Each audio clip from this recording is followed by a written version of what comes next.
সবাই মিলে বসলাম খাবার খেতে, আর হঠাৎ করেই শুরু হয়ে গেল বৃষ্টি। দীর্ঘ প্রতীক্ষার পরে এমন গরমের মধ্যেই স্বস্তির বৃষ্টি না দেখলে তো পুরোটাই মিস। আর আজকের খাবারগুলোও ছিল একটু ভিন্ন রকমের। কচু শাক, তারপরে আলু দিয়ে চিচিঙ্গা ভাজি, মুরগির গোস্ত, আর তার সাথে ছিল হচ্ছে একটু মিক্সড ভেজিটেবলস, বলতে সেটা ডাল দিয়ে সবজি দিয়ে রান্না করা ছিল।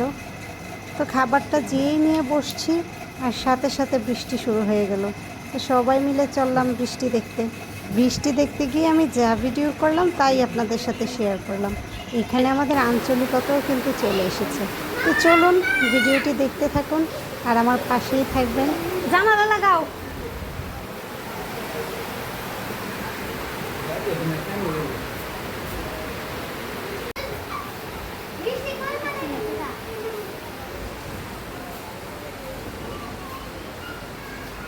শেষ বৃষ্টি। হা হা হা, এরা বৃষ্টি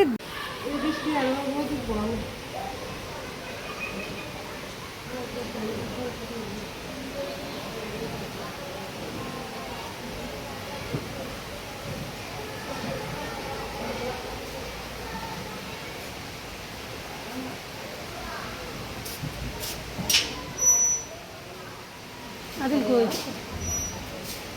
আদিল কই?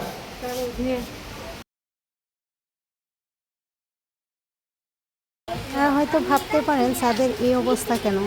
আসলে এখানে মাছের চাষ করা হয়েছে, কিন্তু সেই প্রজেক্টে আমাদের লং করা হয়নি, আর এটার জন্যই কিন্তু ছাদের এই অবস্থা। এই যতটুকু দেখছেন সবগুলোতে কিন্তু এরকম চাকা চাকা দিয়ে তারপরে মাছ চাষ করা হয়েছিল। এখন বাকিগুলো পরিষ্কার করা হচ্ছে আস্তে আস্তে।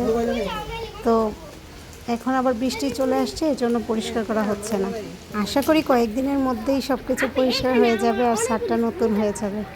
আমাদের ছাদে কিন্তু এরকম ফল গাছের পাশাপাশি মাছের চাষ করা হয়েছিল, আর সেখানে প্রচুর পরিমাণে শিং মাছের বাচ্চা দেওয়া হয়েছিল, কিন্তু প্রচণ্ড গরমে সেগুলো আর স্টে করেনি। কিছু মাছ বেঁচেছিল, বাকিগুলো সব মারা গেছে।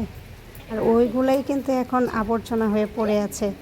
এই টায়ারগুলো, এগুলো সব কিছুই ছিল এই মাছের প্রজেক্টের জন্য। স্কুলটা বন্ধ, এই জন্য আজকে মাঠটা পুরাই ফাঁকা।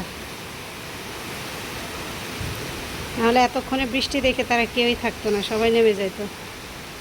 মাঠটা পুরো ফাঁকা করছে।